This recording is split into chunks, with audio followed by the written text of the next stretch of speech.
Yeah, I guess to start things off, there's obviously this is going to be a training camp unlike any you've had, and probably a season unlike any, hopefully a season unlike any you'll ever have again. What's been your approach to, your personal, improvement and how you're going to approach this camp, but also, how you're approaching it as a leader and making sure your team and your teammates get enough out of this next month to be ready for the season? Yeah, one, it's control what you can control. I can control my reps. I can control what I do after practice, where I go. Being smart about not putting myself in harm's way. That's going to put the team in harm's way. So making sure I'm doing things right off the field.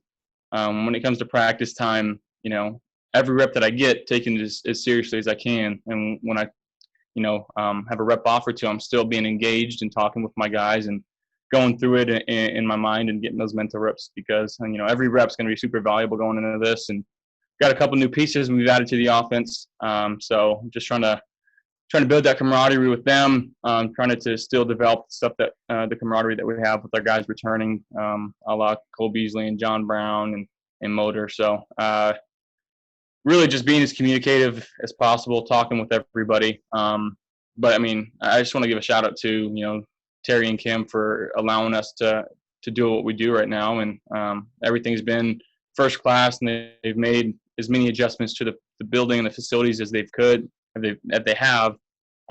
Everything's been smooth so far. We just got to still continue to wear our masks, and we got these little beepers that make sure that we're staying 6 feet apart. And in order to perform on the field, we're going to have to do everything right off the field too. Is it tricky to be the type of leader you like to be when you got to be 6 feet apart from guys? How do you kind of? Typically, I like interacting with my guys and our high fives and handshakes and stuff that we do here. But again, it's a small price to pay for the possibility of playing a season and going out there and trying to win as many games as we can. Thanks, Josh. Yeah, thank you.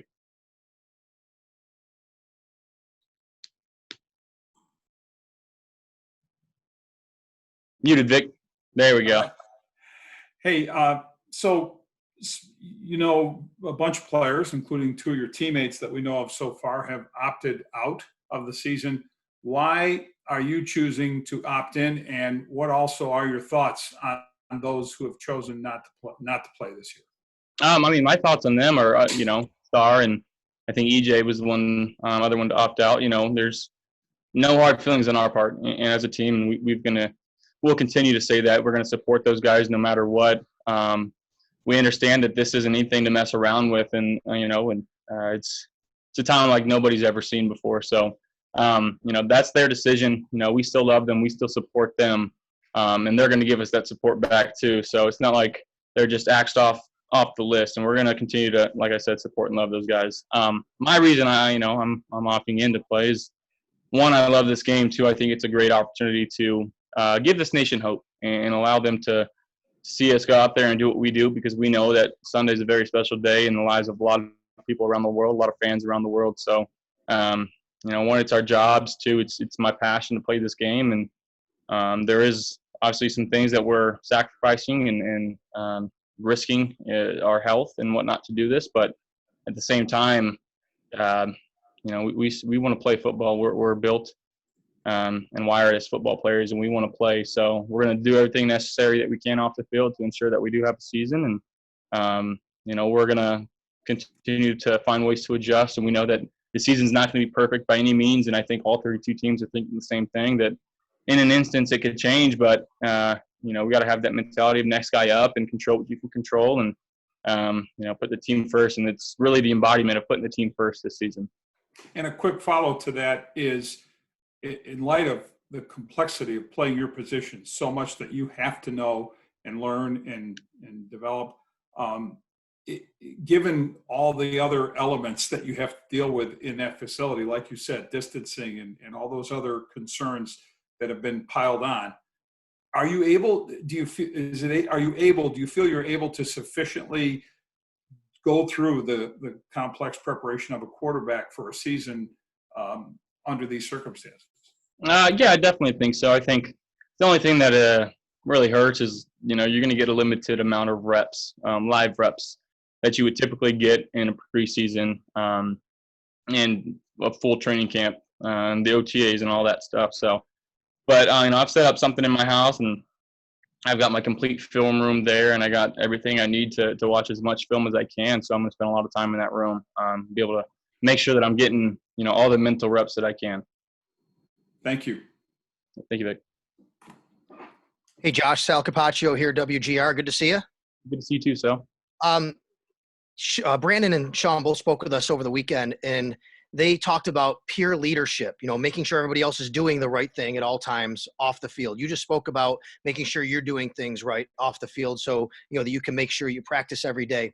Can you kind of give us that messaging, though? What's it like to kind of hold each other accountable, especially considering you got guys from they're all different ages, different family situations, some with kids, some with older, it's all different backgrounds and things like that. There's one thing to be a leader on the field in a locker room, but how about that peer leadership about doing the things right off the field and how that sounds when you talk about it? Yeah, well, luckily, Brandon and Coach McDermott have brought in the right guys, and the guys that have the right mindset, like I said, that embodies the team first mentality. So we know our guys are going to do the right things off the field, and, if I can count on a bunch of dudes in this locker room to make sure that they're holding each other accountable. So that's not really the issue with us. And, like I said, from ownership down, they've done a great job in this facility. The people that are setting up, our tables and making sure that they're all distanced correctly, and we have sanitization stations around, the facilities. And every time we work out, as soon as we're done using that equipment, it's getting wiped down and cleaned off. So it's been thoroughly thought out, throughout everybody in the building, and they've set up a nice lounge for us where we can, again, social distance and still be around each other and be able to talk and build that camaraderie that we might have missed out on in training camp. So again, we're just going to continue to adjust and find ways that we can get better and try to do things the right way. Thanks. Thank you. Hey, Josh, Matt Perino, Syracuse.com. Thanks for taking some time today. You obviously, in most seasons, would have had a ton of reps already with your offense, your new look offense, Stefon Diggs, who's been brought in. But, today, really, the last couple of days, the first time you're really able to be around each other for the first time. What's that process been like now, finally getting in the same building? I know you guys were together in Florida, but with your coaches, all the new players, all the new additions, what's the last few days been like? It's been really good. It's been super productive. Our guys did a great job in the offseason. One, making sure that their bodies are right. Two, mentally engaging in the playbook and understanding everything that's going on there. So when they've stepped into our room, into our meetings, and especially on the field today, they knew what they were doing. There wasn't any time where we were wasting trying to figure out what went wrong during a play. We just kind of went out there and played. And like you said, throwing with Steph and having that off season where we really didn't see each other that much, but still got in some good reps in Florida, and we talked to each other, over the phone. We played video games with each other. So I feel like I've known him for an extremely long time now. So that's a plus. And he's a guy that's going to step in and be a huge addition to our offense. But again, we've got our guys that are going to be able to make some plays this year with John and Cole, and then you got Dawson and Motor, and then you throw in a guy like Zach Moss and TJ that can do some stuff. And again, there's still some other guys that are, finding their way into this offense and going to be able to make some plays for us. Thanks, Josh. Hey, Josh, Matt Bove here. Hope you're doing well. We saw you take the step from year 1 to year 2. Obviously, this year is very different. But in year 3, what does Josh Allen need to be better at than he was in year 2 that would ultimately lead to, more wins and also better individual numbers? Yeah, as far as the numbers, I don't really like getting into that.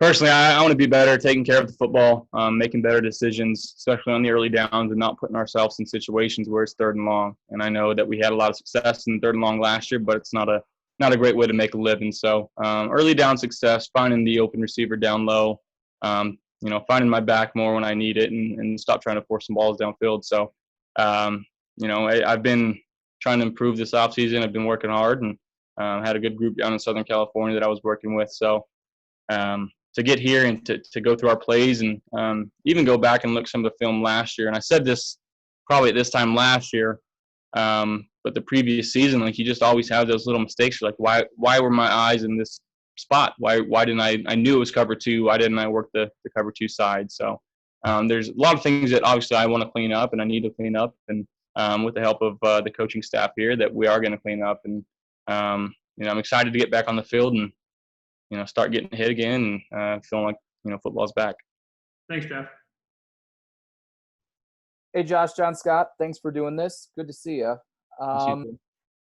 The NFLPA and some of these guidelines are meant to slowly rev you guys up to prevent injuries and things like that. But where is the challenge of knowing this is the first time you guys have been together as a group this entire time and wanting to dive right into really getting acclimated and involved while also adhering to what is being mandated right now? Yeah, when we're on the field, it's all walk through tempo, but you get out there, you see a man across from you, you get those competitive juices flowing, and coach is constantly telling players to slow down. But I will say I'd rather have him telling us to slow down than to speed up. So, our guys are hungry to start playing football again.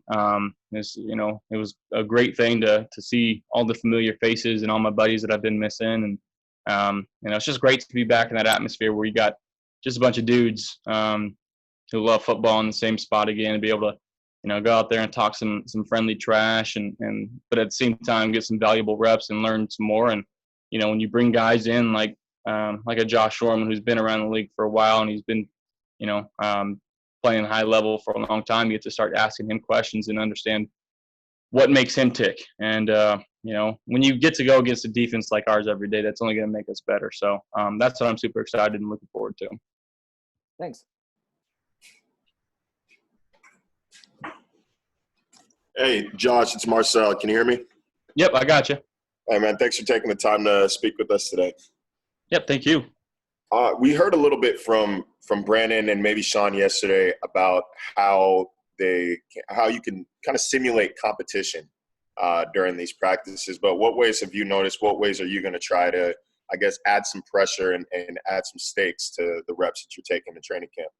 Well, every rep you have to think of it as a game rep that you're in, and it's extremely frustrating when we're going walk through and I want our guys to go full speed and get that timing down. I understand why we're doing it, but it's hard to tell our guys to slow down because they want to go out there, they want to run, and I want to throw. So, but at the same time, we're doing it for safety precautions, and we know that. But we're like I said, I'm taking every rep as game-like as possible, making sure that I'm going through my reads correctly. In the OTAs, if I make a mistake and I throw something here or there, and it's not that big of a deal, but here, like I'm treating it like it means a lot to me because it does, and I got to continue to keep doing that. And I'm very hard on myself. I'm a very harsh critic on myself, and I think that's going to help me during this time span where I'm going to feel like I'm getting better because I'm doing things the right way, making the right decisions, trusting my guys to make some plays. But again, we won't know until we start actually playing other teams and start hitting each other. So I'm excited. And then just a quick follow-up to that, because there are so many of those reps that were missed in OTAs and minicamp, is there any added pressure? Is there any added importance to getting it right as quickly as possible now than there is maybe in other training camps? I wouldn't say more. It's I guess it'd be emphasized more maybe. But again, our guys did a great job in the off season, learning our playbook, understanding what's going on, why Coach Dable's calling this play. Our depths are right. And so kudos off to our guys. Our line came back in great shape, and went out there and we mentally were flying around today. So it was good to see and good to get out there. And again, we got some more time before our first game here and a lot to grow, a lot to learn, but this is a group that's looking forward to it. Awesome. I appreciate it once again. Yeah, thank you. Hey Josh, Heather Prusak here. Thanks for doing this. It's really good to see you. It could be easy for, if something goes wrong in the season for teams to say, oh, we had a lot to deal with. It was the COVID year, things like that. But talking to Brandon and Sean, and Even Jordan Poyer earlier, he said that, this is such an important year for you guys and you guys aren't lowering expectations. How do you, I guess, kind of keep that from creeping in your mind of like, oh, we could easily make excuses, like it is the COVID year and we're dealing with so many things. How do you still keep that high standards with everything you're dealing with?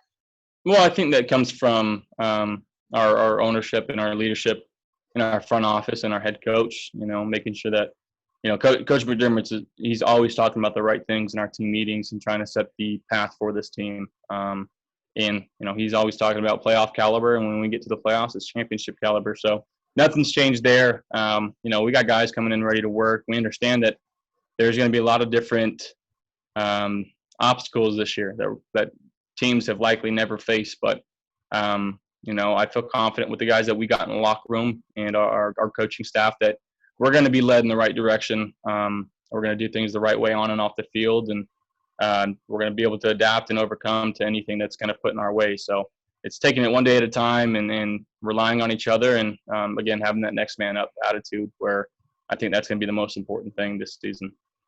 Thanks, Josh. Thank you, guys.